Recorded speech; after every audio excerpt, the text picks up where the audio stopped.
Hi, everyone.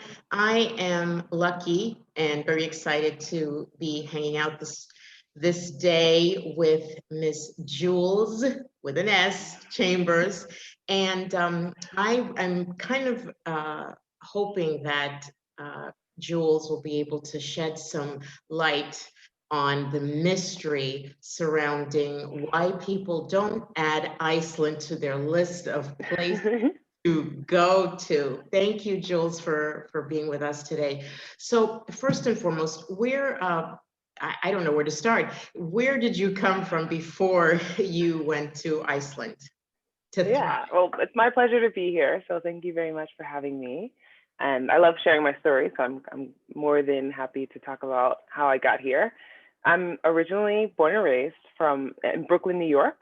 And I know I don't have a Brooklyn accent, but that's just life. I grew up talking like this, and neither one of my parents have an accent like that. So yeah, I'm from there, and I lived in New York City my whole life, except for the 4 years that I went to university at a school called Rensselaer Polytechnic Institute, in which I studied engineering. So I have an engineering degree. And then after getting that degree, I went back to New York City because that's where I had planned on living. And in the course of this time, and funny enough, I met who is now my husband, Gunnar, he's Icelandic. I met him when I was in college, but he was just a friend who was visiting one of my friends. So he was a friend of a friend in a way. And it just so happened that the person that we have this mutual friendship with is Icelandic. And he was like the only Icelandic guy on the campus that I went to, at the school I went to. And that was maybe 13 years ago, I think. And during that course of time, we did not get together until 7 years ago. So there's a lot of time between when we met and when we became a couple, and then when I ended up moving to Iceland in 2016. So that's a really quick elevator pitch story. Yes. I like that because we don't have a whole 2 hours to talk about it because I'm sure there's a whole lot in between. Oh yes. That. But I just wanted to kind of do like a real highlight about Iceland. I have never been, and I know most of the people that are watching probably have never had the pleasure of visiting this beautiful country. I know my son has been there. He did a layover while, and he did say it was just an amazing views, the few that he saw. So what is the, I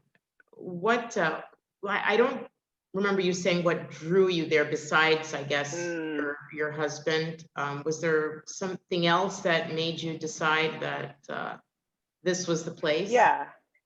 To be fair, I was not really introduced until I became in a relationship with Gunnar. But when I came to Iceland, I visited maybe 5 or 6 times, and he had already told me that he wanted to move back. But of course, I have to be a willing participant in this if we're going to be in a relationship. And so when I came to visit, I was astonished at the nature and the beauty of it.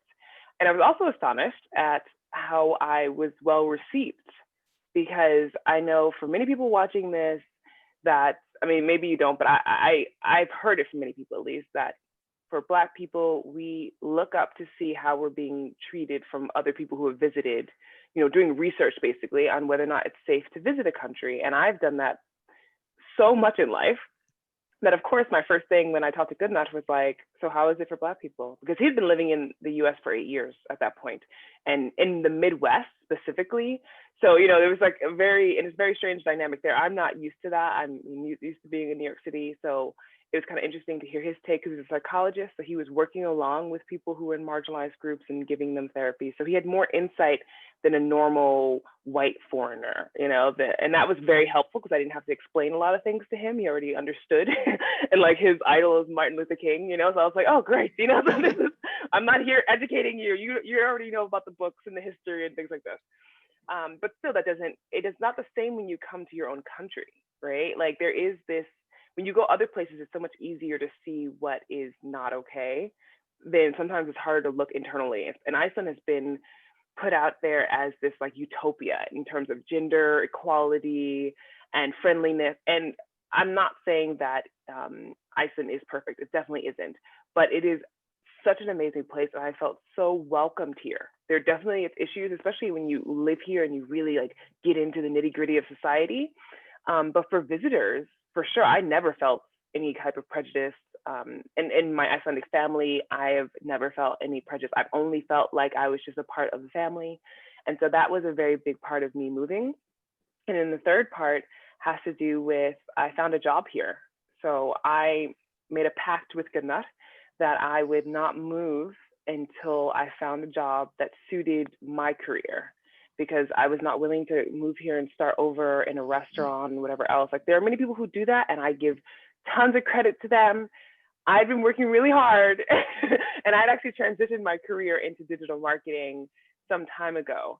And I was very fortunate that in Iceland, with tourism booming and things like that at the time, that digital marketing was something that they are lacking in, and they're still lacking in, to be honest. So if that's something that people are specializing in or thinking about getting in, it is one of those digital nomad type of careers, I believe, that you can do from many different places. But here there was a big need in hiring people there, and I ended up getting a job as a content marketing manager at an outdoor tourism company.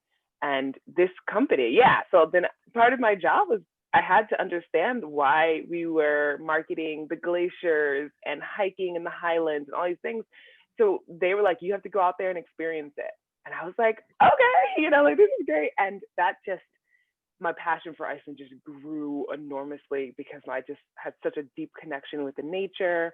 And it's everywhere you go, it's just beautiful. And I couldn't believe it. It was just like, and then people kept asking me after I moved, like, what is Iceland like? Why would you move there from New York City? Like, this is crazy. And I was like, believe me, you would love it. I mean, granted, it's expensive, but the nature is insane. I've heard that the pictures and the stories that I've heard about Iceland, it's just an amazingly beautiful, the landscape. Aside from the cold, is it the cold a lot different from, say, New York cold? Does it take a lot of getting used to? It is different because in New York there's a lot more moisture in the air. So it's actually when it gets to like the negative temperatures, it feels so much colder in New York City. I'm not saying it doesn't feel cold in Iceland, it does, but there is this like in your bones chilling cold. And that happens in New York City, especially when you have these polar vortex type of conditions, like when you breathe and it's hard to breathe. But in Reykjavik and in many parts of Iceland, the temperature doesn't get down to be that cold because the Gulf Stream kind of comes up and warms Iceland. So Iceland is not in the Arctic Circle. There's a very, very small piece of Iceland in the north that is officially part of the Arctic Circle. The rest of it is more milder in temperature. It doesn't have these crazy fluctuations. Of course, it can happen every once in a while, but like it's more rare to have it, that it's like negative 10 degrees or something like that. When that happens, everyone's like, whoa, what's going on? It's just more like the name, though, Iceland. In Reykjavik especially, there's a lot of ice on the roads and there's a lot of ice on the sidewalks and things like that. In the downtown area, there are hot water pipes under the streets, so that's not a problem. But I live more in the suburb area and they don't salt the sidewalks to melt the snow or the ice. You just kind of learn to ice skate on it a little bit or wear micro spikes, or they put like black sand for traction. And you live in Reykjavik, the capital? I live in the Reykjavik area. So Okay. I live in a town called Mosfellsbær. It's like 15 minutes from downtown Reykjavik by car. So many things I want to ask you in an elevator pitch, but what is the culture like? Clearly they have their own language, their own culture, but, just for someone who is new, leaving, let's say, the United States, moving to Iceland, I mean, how adaptable I know you said earlier that the people are very welcoming and very warm, but it is a small country, not as populous as many places. What's the culture like? I mean, is there nightlife? Is it family? What do folks do? Yeah, it's actually a mix of all of that. So it's a very Americanized feel here. And sometimes there's a joke that Iceland is like little America, which is could be a bad thing sometimes, meaning like, but food wise, you'll find the very traditional smoked ham. I'm vegan, by the way, so I don't eat a lot of these things, but like you'll find the very traditional smoked ham and breads and butter and dried fish. And then you also find like tons of places that serve pizza and hamburgers and, Thai food and Indian food. Like there's a lot of variety here because along with the traditional, they like to mix in the modern. Icelandic people like to have this modern feel to them, especially since they're kind of away and isolated from everybody else, but they're seeing like other Scandinavian countries or the US and media and stuff like that. They get so inspired and they just kind of like grab on the trends and run with them. In terms of nightlife, when things are not in a lockdown situation or like COVID, yeah, there's a lot of nightlife. Icelanders love to party. They love to party after midnight though. So meaning like going out to a club. If you were to visit and you were to go to a club at like 10 o'clock, it would be you and a bunch of foreigners. The Icelanders don't show up until after midnight. So that's just something to keep in mind. Very family oriented. This culture definitely revolves around family. That is one of the biggest parts. And if you're going to move here as a person who's not connected to an Icelander, meaning like to an Icelandic family, it's very hard to break in to an Icelandic circle of people because it's just they've known each other, many of them, since they were like 5 or 6 years old, and they've stayed with that same circle of friends. So yeah, it can be very tough for foreigners who are coming as students or coming to work and they don't have an Icelandic partner because no one's kind of introducing them to individuals. And so it takes a lot more time. I'm not saying it doesn't happen, but there are a lot of people who feel lonely or discouraged or only have foreigner friends because of this. So that's just something to keep in mind too, is like culture wise, I don't think it's a purposeful thing. If you don't know the language, that is also very much against you when it comes to hanging out with Icelanders, because more than 90% of them speak English, but their native tongue is Icelandic. And so they immediately like fall back into it, of course, because that's, what they're used to saying and how they feel comfortable expressing themselves. So you could be at a party and talking about something in English, and then they turn to a friend and start talking Icelandic, and then it's just Icelandic for a while, So there is an incentive for sure to learn the language, and that's something I'm still doing. It's a difficult language, but it's still fun and it's a good challenge. Okay, so you are the unofficial ambassador for Iceland. So just tell me, I'm going to put you on the spot here. Tell me one thing that we would be surprised to know about Iceland. What is one thing that you think, as someone like myself who really knows very little about the country, what would be one thing that I'd really be surprised in a positive way if I'm, looking to expat? And maybe not necessarily forever, but I also am trying to promote maybe temporary expat, maybe 6 months or 3 months. What would be something that would really be a plus for me wanting to? The closeness of everything, meaning, Iceland's a small country geographically, but it's still quite, like, it takes a while maybe to drive around, but you can get to really beautiful places within half an hour, within an hour. There's one place I went to called Rauðhólar, and it's 15 minutes from here by driving, and it's just this beautiful deep red rock, and it has like green moss over the rocks, and it's just like 15 minutes, and all of a sudden I feel like I just landed on Mars or something, that part is always astonishing to me. And the area that I told you that I live in, there's this great mountain that is a backdrop here. And in fact, we're surrounded by mountains. We're in the mountains, they say, or in the countryside. And that to me has been, a huge surprise of I can walk for 10 or 15 minutes and go hiking up a mountain or on this trail over here, or go like ride a horse if I wanted or something like that. But there's a whole lot of accessibility to nature so close to the city. And I don't think people really are aware of that, especially if you're not familiar with Iceland. And even though you could still drive 6 hours to get somewhere, you don't have to go that far. But the rest of the country, like most people, when they see Iceland on Instagram or wherever, they just see usually the south coast, which is where the glaciers are, the majority of them. But there are, like, the rest of the country is just as stunning and interesting and unique. So that's just something to keep in mind, is that if you can afford 10 days to 14 days in Iceland, going around the country is so worth it. It's amazing. And the hot springs, I hear, are just to die for, to have like a Yeah. once in a lifetime experience at least.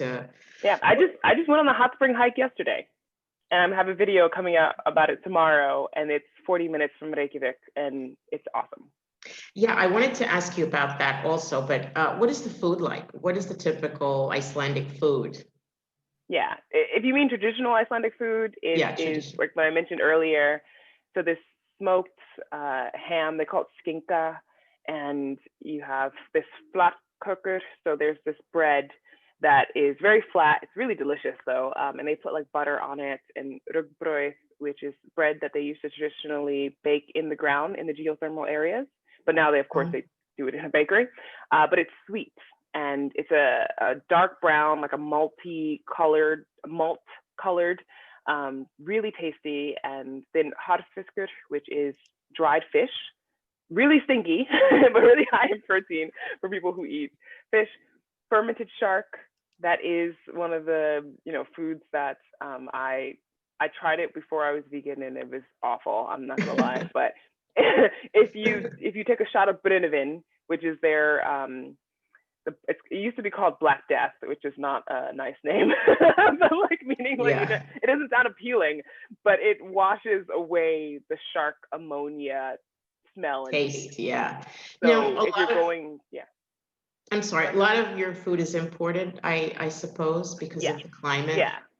Yes, exactly. So that's what makes things a lot more expensive too, is that you can find a lot of things that you would find in the store in the US. Not everything. There are definitely things that they don't get here, but I'm fine with cooking. Like, I'm planning on doing a vegan Thanksgiving, and I'm finding all the things that I want and need. So that is, and we have a Costco. People probably are not expecting that. Wow. Yeah. See, there you go. That's something that we wouldn't expect to find in Iceland, a Costco. There you go. You just found it. So you're married. Is this your forever place? As far as I don't see why not. I love it here. And the thing too is that you can travel to other places in Europe and in the world pretty easily. Iceland's become a hub for that. So I can get to New York in 5.5 hours. I can get to Tenerife in a few hours, which is like in the Canary Islands in Spain. And that's a popular Icelandic vacation spot. So there are like London, just a few hours. So you're in a great spot. Yeah. So for me, it's like, not only is it's great to be here because All Things Iceland, which is my brand for YouTube and the podcast, but also just in terms of accessibility to nature, so I can get to go out and have my adventurous time. But if I want to go see my family in the US, I feel like that's super easy, direct flights. Or if I want to go to other places in the world, I can easily get to other hubs to get around and not. I don't feel, I just feel very happy here. I feel very like my creativity has blossomed, and as an individual, I've gotten to express myself in many different ways. So you are quite the celebrity in YouTube. So just tell us about your YouTube channel. What is it called? Yes, it's called All Things Iceland. And the purpose of the channel is to highlight and give people like a place to go to learn about Icelandic nature, culture, history, and language. So I'm interested in everything about Iceland. Some people are just about travel or just about interviews. And for me, I'm just a naturally curious person, and I wanted to create a space where people could come and learn many different things about living here. And also, if you're a traveler, advice that I have for you. And if you're interested in more of the intricacies of the society, I do interviews as well, just to kind of give people different takes on it, because Iceland is a multifaceted place. It's not one-dimensional. And I think it's important to highlight all of that instead of pretending that it's only just one, it's good for one thing, like Icelandic people are people too. And that's the part that I think is coming across, but I am naturally a positive person. So I like to have my own upbeat, fun content in order to brighten people's day, show them a bit of Iceland, and connect.